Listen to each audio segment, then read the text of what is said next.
Hi there, this is episode 93 of Prague Talk, a podcast from Radio Prague International, with me, Ian Willoughby. My guest this time is the author Jan Novák, who has explored several of the most notable themes in modern Czech culture and history. Jan has devoted a huge amount of attention, in a novel and other forms, to the dramatic story of the Mašíns brothers group, as well as co-writing movie director Miloš Forman's autobiography and investigating the public image cultivated by novelist Milan Kundera. He's also translated plays by Václav Havel, while other works of his have drawn on sometimes eye-popping stories from his own family history. And we'll hear some of those stories right now in my conversation with Jan Novák for this episode of Prague Talk.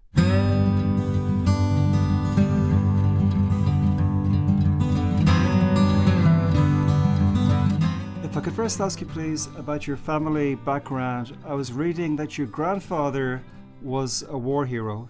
He was not exactly a war hero. He had a gun. He was part of this underground group called Obrana vlasti, the defense of the fatherland. It was set up by officers of the Czechoslovak army who were decommissioned when the Germans rolled in, if they were not arrested outright. And I don't know exactly what else he was doing, but he was waiting for the moment when he can pull out the gun and, rise up against the Germans. The moment never came.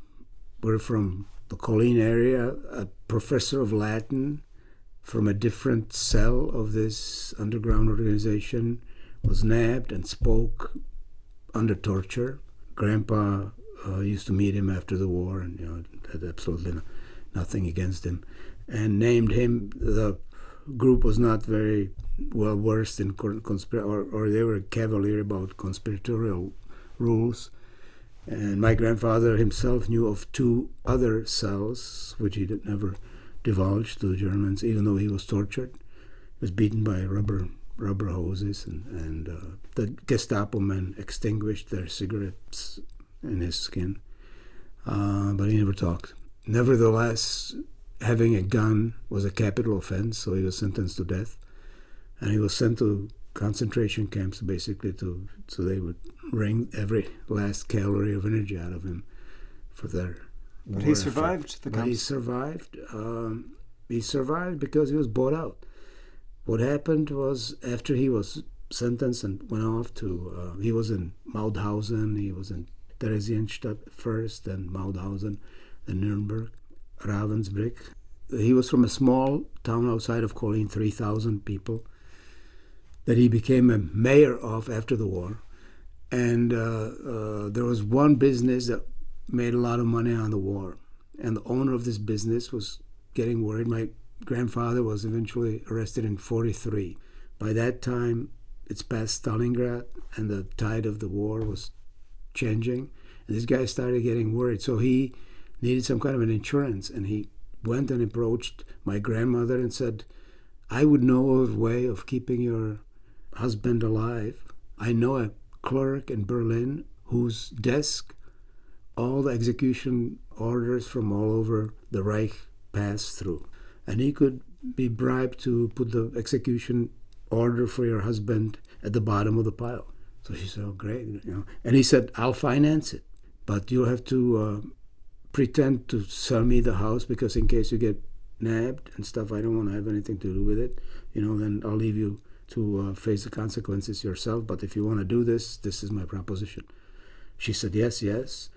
He financed it. She made 2 trips to Berlin, paid off the guy, and the paper went to the bottom of the pile. The pile was always tall, and he was saved. And he himself had no idea what's happening. He was sentenced. He knew he's sentenced to death. That's all he knew. The last three months of the war, he spent in Nuremberg, in a prison. He said Nuremberg was basically leveled by the carpet bombing, but somehow the prison went through it unscathed. He said during the Allied raids, all the Gestapo men ran into the basement, and he was there chained to the wall. His cell was right next to the courtyard with the guillotine. where the executions were happening, and he didn't know, when they were going to come and get him and stuff. And he came out of it with his wits. I think it was because he was older. He was about 45 when he got arrested, and he was a butcher by trade. You have to be tough you deal with death, and so all those things served him well. Your own family moved to the West at the end of the 1960s and settled in Chicago. What were the circumstances of the departure of your family from Czechoslovakia? Well, my father, this was my grandfather, the war, as you call it, hero, was my paternal grandfather. So his son, my father, was not allowed to go to school at all. After the war, my grandfather was elected the mayor of this small town, Velký Osek. And for 3 years, on the ticket of the National Socialists, they have nothing to do with Hitler, but that was a party, the most right-wing party in that era, which was already a very distorted democracy. There were only 4 parties allowed and stuff, and this was the most right-wing of them all. So as soon as the communists grabbed power, he was chucked out of the job and basically became a non-person. They threw him out of all these societies of fruit growers and rabbit fanciers and all these things that he belonged to. He became a non-person. And my father was not, because of him, allowed to study. So he wound up being working manually in an oil refinery in Kolín as a loader on the dock, rolling barrels of asphalt and stuff. And he decided that he's not going to take this lying down, and he volunteered to run the factory branch of the state bank. That was so that workers didn't have to go downtown with their savings after they got paid. They had a branch on paydays in the factory, and my father volunteered to run it and started embezzling money. And for 13 years, he maintained this. He embezzled 2/3 of the total deposits. By the time he knew that he's not going to make it through another inspection, and it was somehow he was passing twice a year. He was passing inspections. The books were so thoroughly cooked by then that he just didn't have a prayer of making it through another inspection. So we left for Vienna, and that's how we left. And we didn't have the money. He gambled it all away. You spent time in some kind of refugee camp in Austria, I presume at the age of 16, 17. What kind of things did you experience there? I celebrated my 17th birthday in a refugee camp. We spent almost a year there, 10 months or so, while my father was convincing the Americans that his embezzlement was an anti-communist underground sabotage, and that we should be allowed to go to the U.S. And he did somehow convince them. Admittedly, some of the money that he had, he spent on sending a couple of political prisoners who were released from the uranium mines to just basically to die, send them paid for them and their families to go to Spa, to Karlovy Vary for some time and stuff. So the Americans somehow verified that this had been the case, and classified his embezzlement as a political work, and we were able to go to the States after 10 months of waiting in the camps. The camps were kind of fairly rough, especially at the beginning when we got there. We left in 1969, on August 3rd, 1969, and there was a time when there was a massive exodus of people from here.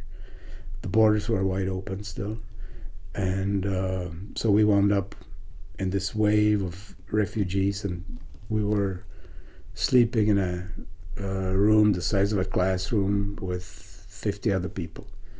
There were knife fights in the hallway. I saw a guy stuck with a knife in the hallway. It was fairly, I didn't eat for about 2 weeks because the food was so bad that I had to be really hungry before I started eating it. When you made it to Chicago, how was the adjustment to life in Chicago for you and your family?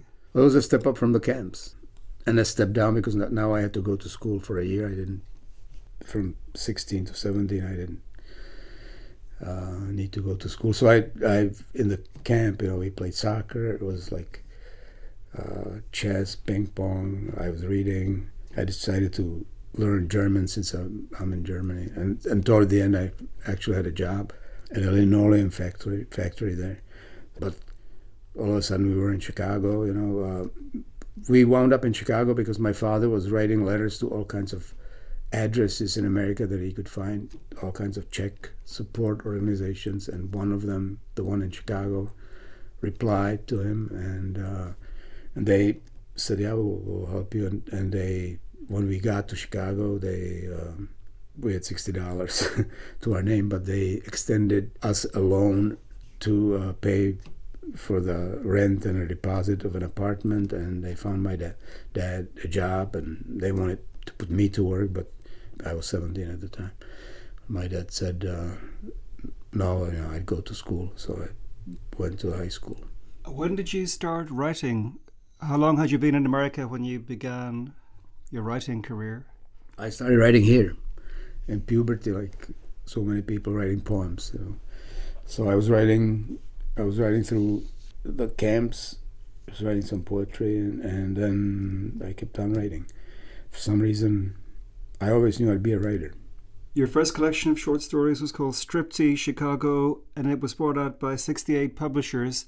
Did you have much contact with Josef Skvoretsky and his wife? Eventually I did, but at first I didn't. I went to high school for a couple of years, and then I went to the University of Chicago, which is a great school. And at the University of Chicago, they had writing contests, and I kept winning them. I was writing I was translating my own, after a couple of years in the country, I was translating my poetry into English and winning these things. And when I was a senior, there was a contest for $1,000 for the best short story, best musical composition, and best play, $1,000 each. So I sat down and wrote a short story and a play, and I won both of those.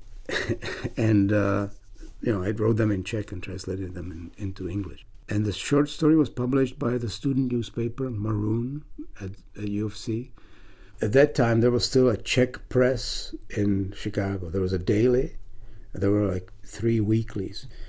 And all of a sudden, there's articles in them. What is this? What is the youth doing? This Czech kid wrote this story about Masaryk, derogatory story and stuff, and so because this story that I wrote is it has a naive narrator. It's from a point of view of a 6-year-old kid whose parents flew off to Vegas to get a divorce, and they left him with an uncle who's trying to save him for kind of Czech consciousness. So he's telling him these stories from Czech history, and the kid mixes it all up hopefully to comical effect. And the first sentence of the short story is something like, Tomáš Garrigue Masaryk in his old age had ape glands transplanted into himself so he could enjoy his reputation of the father of the nation, or something like this. And they didn't really read past that first sentence. They attributed all the nonsensical opinions of a little kid, a naive narrator, to the writer. And so I sat down and explained to them what literature is, that there are naive narrators and stuff, and kind of wrote, as an angry young man, kind of an arrogant reply, which they didn't publish. They didn't publish that. But all of a sudden, I got a letter from Josef Skvoretsky saying, I read your story, I read all the reactions, I read your rebuttal to the reactions and stuff, and if you had more stories like that, I'd like to publish a book of your stories. So I was on cloud 9. You were a friend of Miloš Forman's, and you co-wrote his autobiography. How did you get to know Forman? Forman also called me. It's funny. I had a really charmed existence. Most people deal with all kinds of rejection before they get anything published. or before they get to people like Forman. I had it real easy. Forman read my first novel, the first book that I wrote in English, The Willie's Dream Kit, which is the story of my father, pretty much.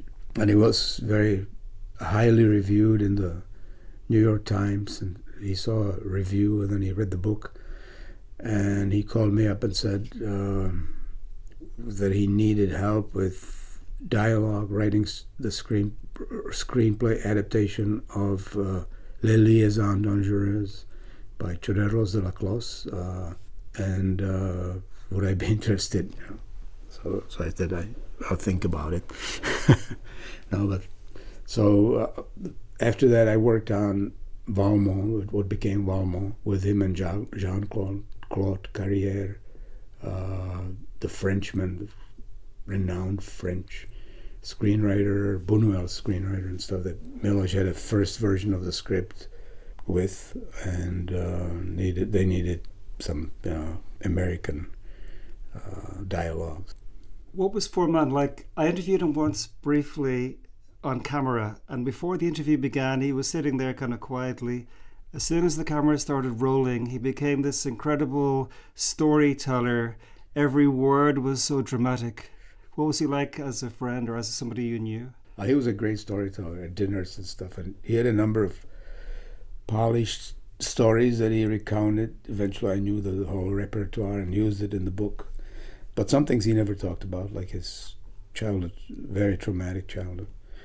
I think there was only one conversation we had about that before I started writing the book. He was great fun to hang out with. He was a generation older than I was, so there was some little discomfort there occasionally. But you hang out with Miloš and you get to meet people like, I don't know, Jim Carrey and Juliette Binoche. You walk down the street in New York with him, and he stops some guy. Hey, Norman Mailer, and you go to dinner with Norman Mailer. It's just like wonderful. Another great name you had an association with was Václav Havel. You translated some of his plays into English, and you later made 2 documentaries about Havel.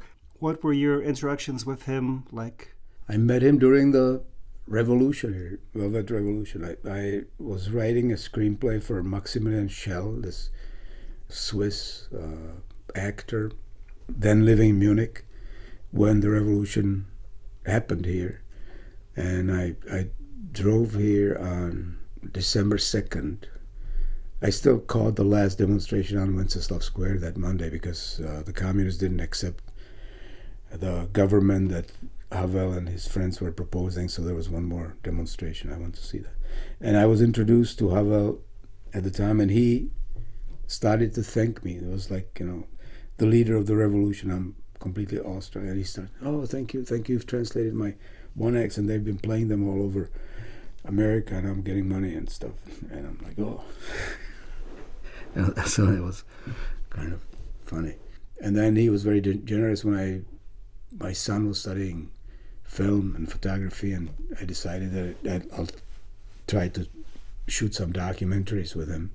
I was thinking, who is the most famous person I know and that I can get money for, for a documentary? And it was Václav Havel. So I started thinking about doing a doc with him, and I remembered a report he wrote in 1985 after an attempted vacation trip around Czechoslovakia. He wrote a very dry report to Attorney General about how he was followed along the way. He counted that there were like 300 secret police people involved in surveillance of his trip. So he wrote a very dry and therefore very funny account of it. And I figured, that might be a pretty good spine for a documentary, for a narration.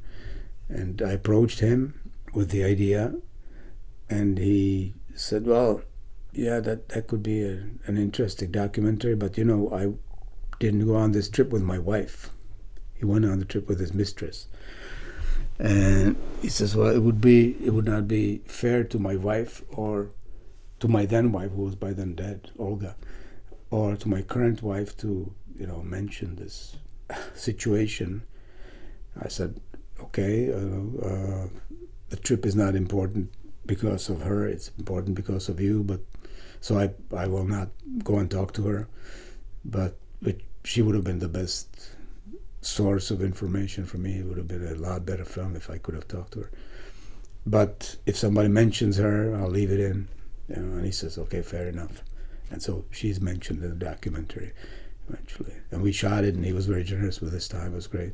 We met recently after a screening of Escape to Berlin, your new documentary about the Mašíns brothers group. And you said then you'd been working on their story for half your life. How did you first come across their story, and what was it that grabbed you about it? Well, the story that's the greatest story here, I think, since the war.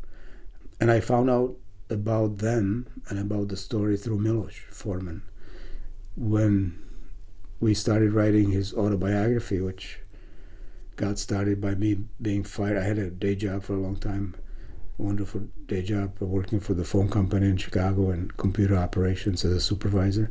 And I got fired, rightly so, at one point. And I knew that Miloš doesn't have an autobiography, so I said, how about if you wrote your autobiography? Everybody, Polanski, all the people in your league have autobiographies. You should have one too. I said, okay, if it helps you, let's do it. So we're working on it, and when it was done, we're still casting around for things we missed. And Miloš remembered, I sat next to a guy in school in Poděbrady who was later executed. And I said, what is this? I've never heard the story. And all these dinners that we'd been to that Miloš had entertained the company with. And that's how I found out about the Mašíns brothers. And we're still working on the book one day. So I was in Chicago writing, and I'd fly east to his farm in Connecticut and gather some more material and take it with me to Chicago and bring another section of the book back for his approval. And one time I fly back, and he says, Novák, I got something here for you. You won't sleep all night, I guarantee you. And he had the first version of the Mašíns story, which came out here, and it was kind of just a transcription of a record the Mašíns made of just their escape through East Germany in 1953, in wonderful concrete detail, about 120 pages. And really, you can't put it down. It was just really interesting, really captivating.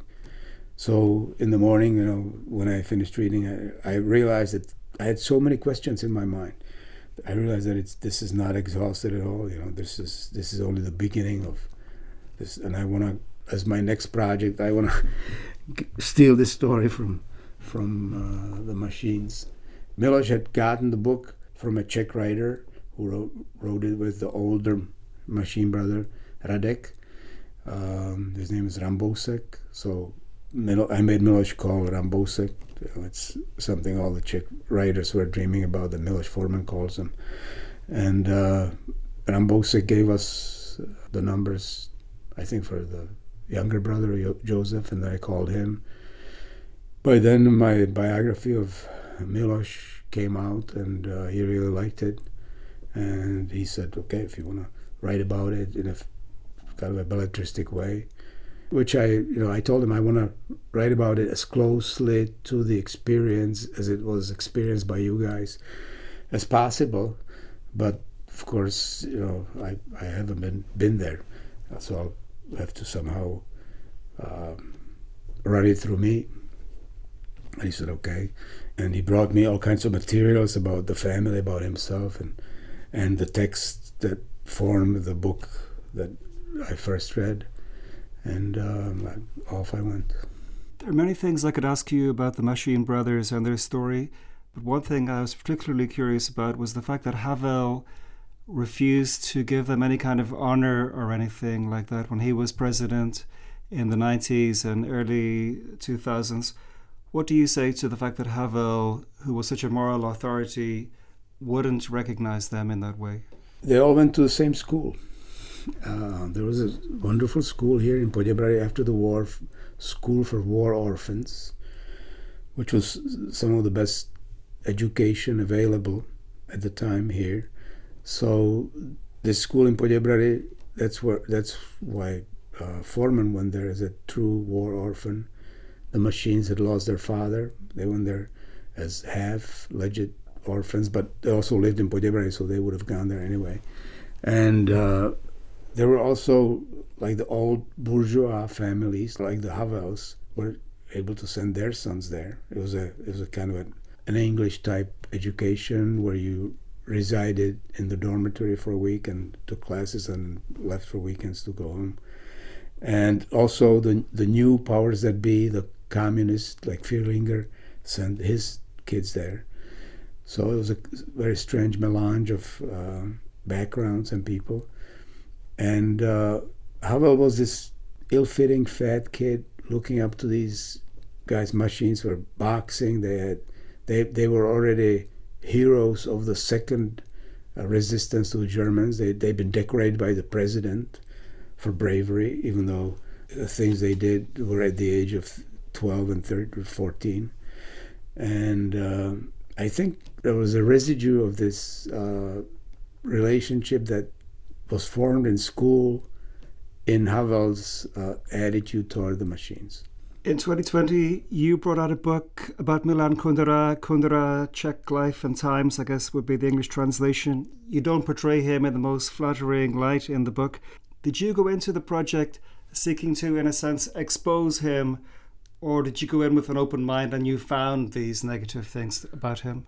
By the time I was writing the book, I was aware that he'd been fibbing about his life in a fairly significant fashion, and I wanted to set the record straight, basically. I admire him as a writer. He's a great writer, that stuff. And but the very genesis of the project was completely innocent. I was waiting for a tram, and there was a used bookstore across the street. I had 10 minutes to kill. So I went in and I saw a book, this poem and poetic story called The Last May, which is a version of the Fučík Second World War story. Fučík was once a communist hero here. Everything was named after him, streets in every town. He didn't have a town named after him. He was killed by the Germans. And it was a typical example of socialist realism. It was written in verse, kind of laboring. It was didactic. It was a piece of shit. And I was kind of taken aback. I was thinking, I knew that he'd been in the 50s, early 50s, he was a Stalinist, and he wrote Stalinist poetry, so I figured, okay, that's something from that time. And I looked in the editor's note, and I realized that he published this in 1963. It was like the third corrected version of the poem in 1963. 1963, they were playing UNESCO here. There were, Havel's The Garden Party was being produced here. It was very much the Prague Spring was already in the air. So I was shocked. My curiosity was piqued, so I decided, well, I'm going to find out under what circumstances he was writing this. There was nothing. There was a complete vacuum around Kundera, around his life. There was nowhere to go. So I'm thinking that's fairly curious. And then, so I started looking around, and I found that he was completely fibbing about his past. After he left Czechoslovakia, he wrote this in a piece in Le Monde, and he was telling interviewers like Philip Roth that he had been expelled from the university, that he worked manually, and complete lies. And that he was an unknown writer here till 1967 when he published The Joke, complete lie, because he was opening writers' congresses. He was very much a star. He was the youngest recipient of the State Prize in Literature and stuff like this. And so what's going on here? So I decided to look into it. But even if he was a huge fabulist, did you have any qualms about bringing out this book? He was 90 years old or more, well-respected man. No, he was 85 when I was starting. Anyway, he was in his 80s when you began. Yeah. Greatly respected. You knew his reputation would take a big hit probably with the book. Did you have any qualms about it? No, because that's the truth. My allegiance is not to some nationalistic, movement. We have one world class writer, and you're gonna tear his reputation down. I think people should bear the consequences of their fibbing, of their outright lies. It was fairly outrageous, some of the stuff that and I still don't understand why. In 85, he really didn't have any need to create a false autobiography and publish it in newspapers and stuff. I don't know if it was because he wanted to increase the sales of his books by giving himself a kind of a Jack London-like past, which in America sells books and stuff. But I still don't have any answer to. But I think he was a genius at managing his own reputation and his own literary career. He was great. And plus, he was also a great writer. I really respect his writing. He's a wonderful writer. If we could get back to yourself, you are now living here in Czechia. When did you move back here from the States, and how did you find the readjustment? I moved back in 2008, and I'd been coming and going. I was writing for magazines about Matters Czech, and stuff, and I had a couple of movies. I was commissioned to write screenplays for a couple of movies that were produced here, so I was going back and forth. I had a couple of plays playing in Slovakia, and so the adjustment was easy. What's not so easy is this world it's great because Czechs like to entertain each other, so there's a lot of laughter and humor, but you never know what you're dealing with. You can't really trust people you don't know. It's not like in America, where basically everybody's pretty much straightforward. Here it's you never know what's going to happen with people.